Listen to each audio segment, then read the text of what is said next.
All right, so this is quite possibly the greatest match in the history of professional wrestling. So I just want to make it clear, ladies and gentlemen, that this, well, number one is very safe for work, very advertiser-friendly tap water, and Peanut Gallery has his advertiser-friendly glass of grape juice. Nope, it was water. I mean, it turned itself into wine. Oh, okay, I see what's happening there. Okay, sorry, so Seth Rollins come into my life. I accepted him as my Lord and Savior. Interesting. Well, we'll go into Peanut Gallery's weird sense of religious affiliation here in a minute. But I wanted to go on to the next match after this BS, but apparently Peanut Gallery wants to talk about This was the greatest match of all time. So, I swear to God. Damian Priest and The Miz in a Lumberjack match. And if you're sitting here like, oh, you know, Damian Priest and The Miz in a Lumberjack match, there's nothing against it. And if it was that, I wouldn't be mad. But let's talk about the sponsors for this great so pay-per-view. it was Army of the Dead? Yes, Army of the Dead or something like that. It's a Netflix show that Batista's going to be a part of. Great. At that point, it was fine. Because Batista did the narration for the beginning part of it. And it was fine. It was fine. But I'm just not sure if I can say this without it's raining pretty hard right now out there. Are you sure that's rain? Or are you sure that's not just the AC going? I don't know. Let me check. Yeah, go. Anyways, go and rants. So here's my thing. Okay, the Lumberjacks were fucking zombies. Zombies. It's the AC. It is. Yeah, I assumed. It's the AC. Sorry, I thought it was raining. I'm like, it's finally raining. They were zombies. They were literal zombies. They were coming out of every which way. The Miz was scared of them. Damian Priest was attacking them, and I think we spent like the entire match. We basically just memed the hell out of it. Mothership was making dinner, and she was like, "Am I missing anything?" I'm like, I mean, unless you want to like end life, yes, but no, you're not. No, it was terrible. It was an awful match. The match itself was dog shit. It wasn't. You can tell the match that the Miz, itself wasn't very good. You can tell that they were just not into this whatsoever. The Miz was just the Miz is like the Miz is just, he's the WWE guy. He'll do anything for this company. So do you remember when I pulled out this power drill? That's kind of what it felt like. Watch me as I put this through my eyeball, okay? And even then that could be more entertaining. They'll most certainly be more entertaining. The match itself was dog shit. The gimmick was horrible. Everyone was focused on the stupid fucking zombies the entire goddamn It's like, time. Please God, end this match. I was so frustrated. It was long. It was just embarrassing. Yep. And social media blew up. I mean, I was basically tweeting every meme that I could find under the fucking sun, and just I was legitimately mad. And definitely we're going to go through this when we make Pro Wrestling Majestic again, but for God's sake. I know. I mean, prayers. Like,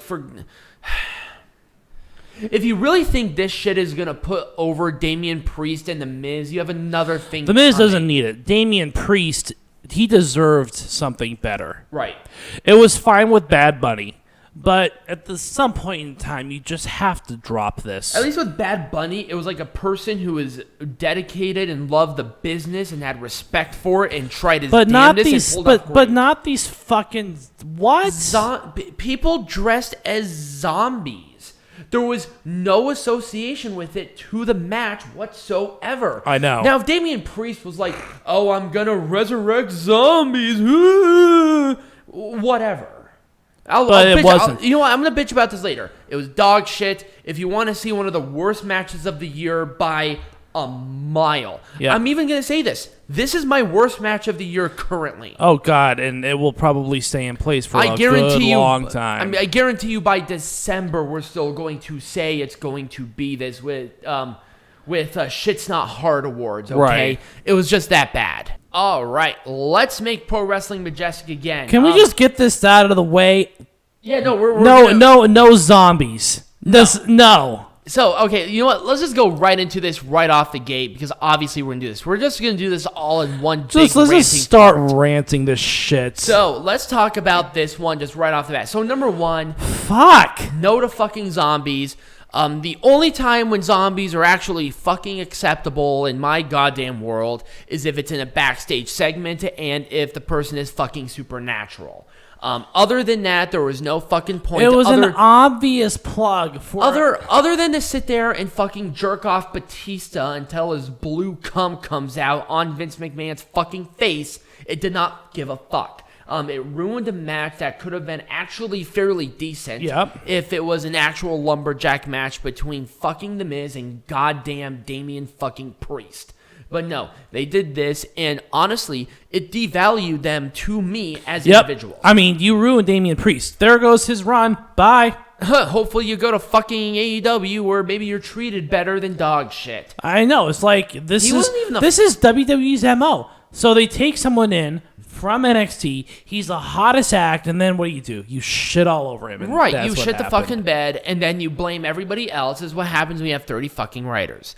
Let's talk about... Well, what's The Miz going to do? Okay, so where does The Miz is obviously a company guy for life. He's a lifer.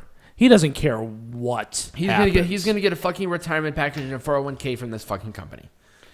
Anyways, let's talk a little bit about what The Miz's future is. Damian Priest has no future in this company. He's probably going to have a couple of really bad matches. Hopefully he doesn't re-sign. If he does, he's a fucking idiot. And then he's going to go somewhere else. He's going to languish on main event. Yep. He's going to languish on fucking main event like we see every goddamn other person. And I hate it because he's so good. And then what about The Miz? The Miz is going to continue to kind of be that middle-of-the-road guy. Yep. He's probably not going to win another WWE title. If he does, great, because obviously The Miz has busted his ass, and they made they tried to make chicken salad tonight, but they did it on WrestleMania. They really did, and it's something to really atone to that. But unfortunately, Damian Priest got over by himself, so he's kind of sucked, and The Miz is fine, who cares? At this point, this kind of ruined it for both of them. Bruce Pritchard and Vince McMahon, you can suck literally the fattest part of my dick. Anyway... let's talk about Rhea. I mean, really, do we really have to say really anything about how to make this more majestic again? Get more comfortable, ladies. You guys were wrestling in quicksand. I know, it was bad. These guys should have practiced. Practice. Oh my God. The rivalry itself was fine. I love the stuff with Charlotte. I really do. Her thing with Sonya Deville, I would honestly, if it was up to me, I would have done some bullshit. And actually had Sonya Deville come out here to continue to perpetuate the favoritism to Charlotte. I want Sonya Deville to be Charlotte's manager. I don't know. I kind of like her still being that authority, but still kind of playing favorites. If they still kind of did something like this to perpetuate that. Ooh, you know what? They should do a rematch of this with Sonya Deville as a special guest referee. That would be cool. That would be awesome. So here's my thing. This match itself wasn't bad. It wasn't a bad match. The ladies worked hard, but there were just some places where it looked too choreographed. It could have been done a little bit better. But I thought actually the rivalry going into it was fine. I can see Charlotte being a mega heel. Oh yeah. With Sonya Deville being the only referee that she trusts, and then Sonya Deville as a referee puts Charlotte over every single match. Right. That'd be kind of cool. Right. It would be an interesting twist on a manager whatever that we've seen a million times. Right, absolutely. I think that'd be a really cool dynamic that I would personally enjoy. It's like she's not just the manager, she's the personal referee of Charlotte. That'd be really cool. Let's talk about what was the second match? Doesn't matter. We're going out of order anyways. Let's just talk about this one because I have it up already. So overall, I thought the injury angle was kind of useless. It was useless. There really wasn't anything. But overall, I did like the bullying aspect. And see, that is where I want to continue with this rivalry. I want to continue to see Bobby Roode and now it was obvious of what happened. Roode and Ziggler. I want to see them continue to bully and manipulate Dominik, and then make Dominik less, I guess, comfortable or confident in his abilities to cause him to start losing matches, even on his own dad's behalf. Right. And I think that'd be really interesting because they're already putting that in there. It's like, oh, we could have done better. Maybe it would be better with us. Maybe even see some sort of pseudo heel turn with Dominik and Rey. Oh, what about Murphy joining Murphy joining Roode and Ziggler? I can see that. Yeah. Because obviously now Murphy... There's that history there. Yeah. There's that trust. Yeah, thank God they stopped that. Oh, I know. But anyways, that's a way to continue without really continuing it. Right. Maybe even have Buddy Murphy possibly doing that same kind of manipulation tactic against Dominik to set that up and maybe do something else. Right. But all I know is that the wrong person, even though I chose the Mysterios to win because they obviously wanted to make history, for storyline purposes about everything, they kind of did this wrong. I honestly think they did. But, it is what it is. It was actually fine. I like this match a lot, so we'll move on. Let's talk about Belair Bayley. Okay, so Bianca Belair needs a little more experience. She just needs a little more time. I mean, that's it. She needs a little more time. And see, that's why I think that joining her up with the Street Profits and doing something like that would be beneficial for her because it would hide her weaknesses. Number one, she shouldn't have gone up to the main roster when she did. That was a little too soon. It's just a little too soon, and we complained the same thing about Lacey Evans. It was just a little too soon. You gotta keep them in there unless they're like indie darlings like your Adam Coles and your Kyle O'Reillys. Your Charlotte Flairs, whatever. Right. Charlotte Flair was trained there, but I think Charlotte Flair is that rare exception where she's fucking Charlotte Flair. So Ric Flair obviously did something there. But, Bayley is just awesome. I love Bayley. And honestly, if they want to continue with this is fine. If there was a little more seasoning on that Bianca Belair cake, this match would have been over the top spectacular. Yes, absolutely. And it really wasn't a booking thing. I kind of like that whole Bayley bullying Bianca. But I think at this point, maybe you can't really do that anymore because Bayley lost clean. And see, that's my biggest problem. It wasn't really clean. It was still a roll-up. So honestly, in a way, it wasn't clean. No, it wasn't clean. So you could theoretically do something more with this. That's fine. Yep. Let's talk about this one. At this point, Drew McIntyre needs to get out of the title scene. He does. I'm tired of him having title matches. Me too. Get him away from it for at least a while. Maybe kind of slowly integrate him back into that title scene around Royal Rumble time. Right. He's done for me. He has had way too many title shots, and I get it. There's nothing against McIntyre, but let's continue and perpetuate new contenders and have them continue. Who would be a good contender though for Bobby Lashley? I would rather see Braun Strowman and Bobby Lashley in a singles match for the title. Yep, do a Hell in a Cell. Yep, in a Hell in a Cell match. That'd be great. Maybe even a Braun Strowman Drew McIntyre match, number one contender for SummerSlam. At least to get McIntyre away from it for at least a month. Right, but what's Bobby Lashley? What's Bobby Lashley's future? I guess. Who do you see in the pipeline besides these two for the title? I mean, maybe Randy Orton, but Randy Orton's doing this thing with Riddle. Right. With Randy Orton, there's that thing with Riddle. You see, that's the problem, though. They really haven't built maybe anybody the Fiend. else. If the Fiend comes back. Yeah, okay. So let's talk about the Fiend even before we do this. Bray Wyatt has had at least a little bit more of a struggle regarding the death of Brody Lee. So I could see the Fiend come back for SummerSlam to face Bobby Lashley. Mm-hmm. I can see him come back at SummerSlam. Maybe there's like a big number one contenders match next week or tomorrow or whatever. They start building that match pretty well. Obviously, they've had like the Riddle Bobby Lashley thing there. Maybe a triple threat with Riddle and Randy Orton. Right, and if you have Braun Strowman in there, obviously that's a pretty good in, I think, for someone like Bray Wyatt. Right.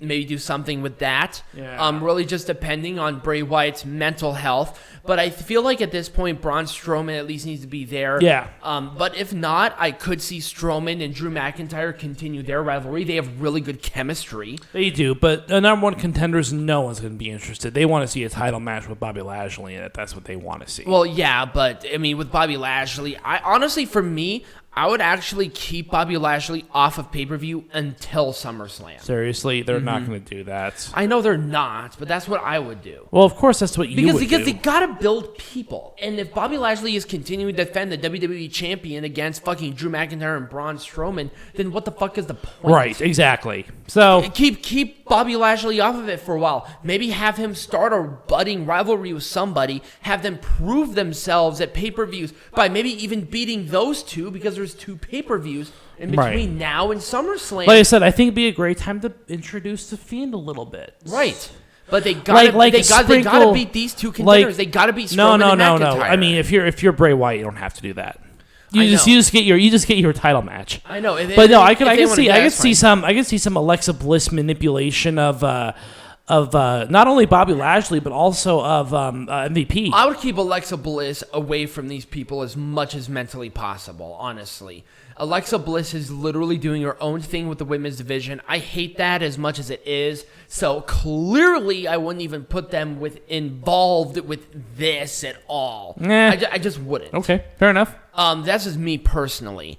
But, it's just kind of hard to know. We'll see kind of what they want to do with it. They obviously have the roster for it, and they have some time so they can build something to SummerSlam. Right. But I would just not have the title defended until then, to be honest. Whatever. Okay. Anyways, let's move on to the next one. I actually think we're at the last match. I think we're at Reigns Cesaro. Okay.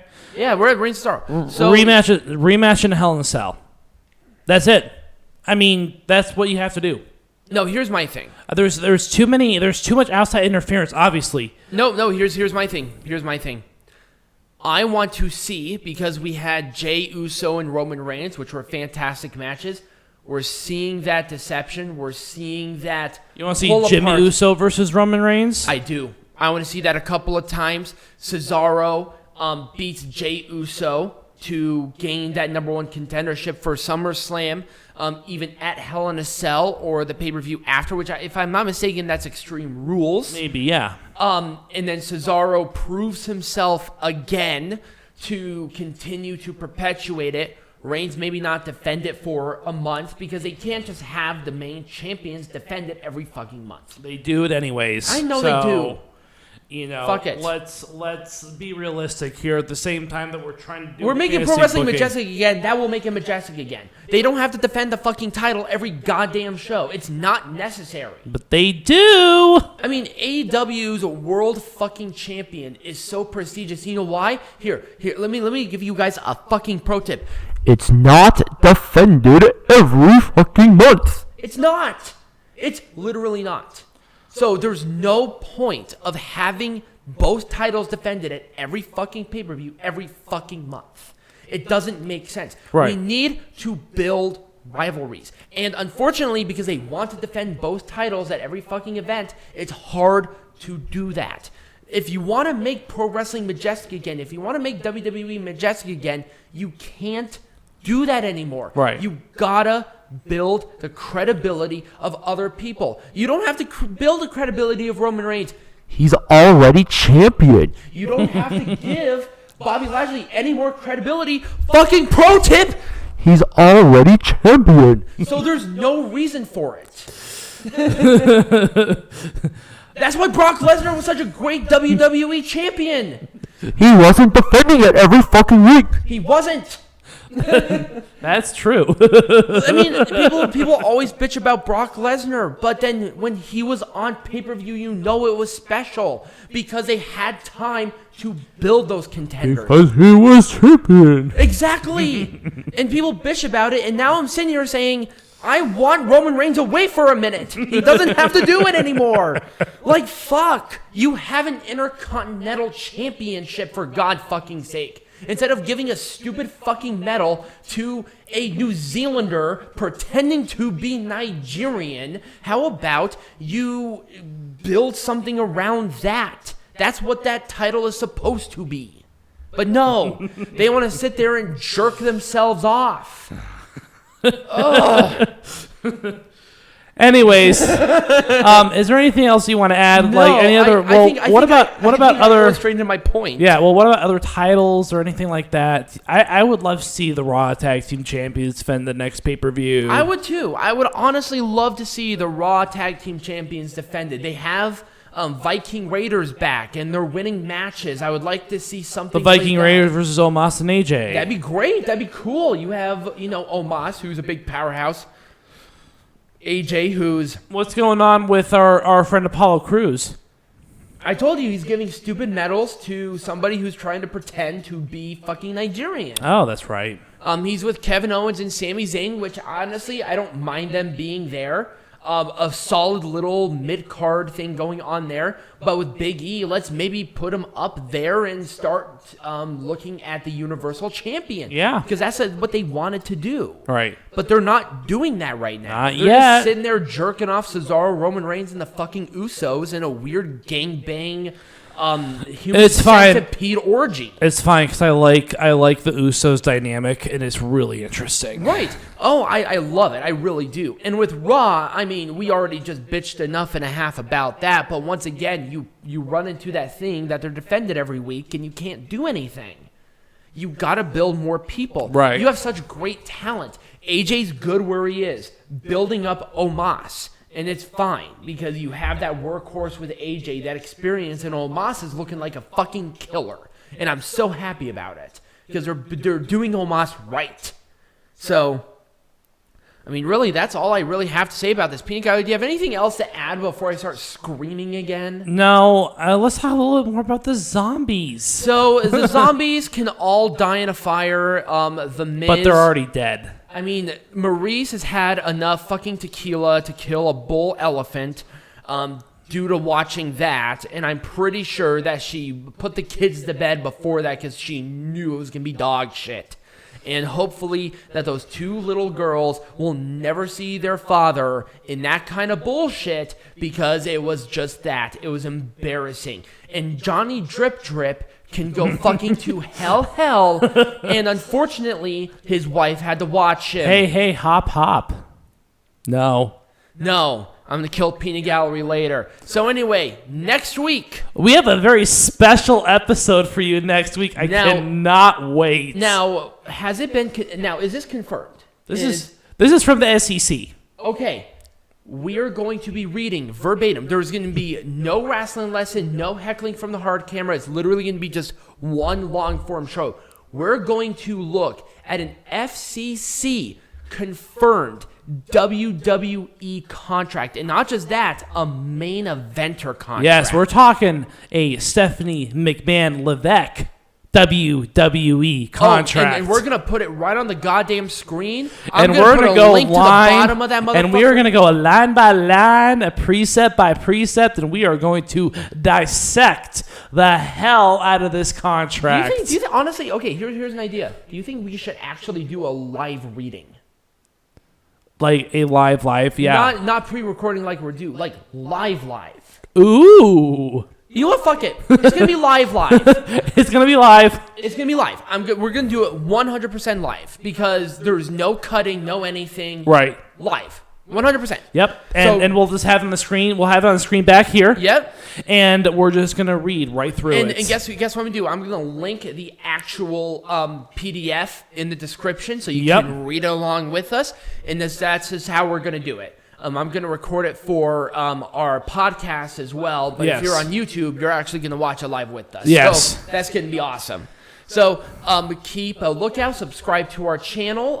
Join us down below. Become a patron for really cool content. We're going to have some really cool things where we're going to be adding new shows when we reach certain amount of people adding. And so check that out. And as always, be majestic. Majestic.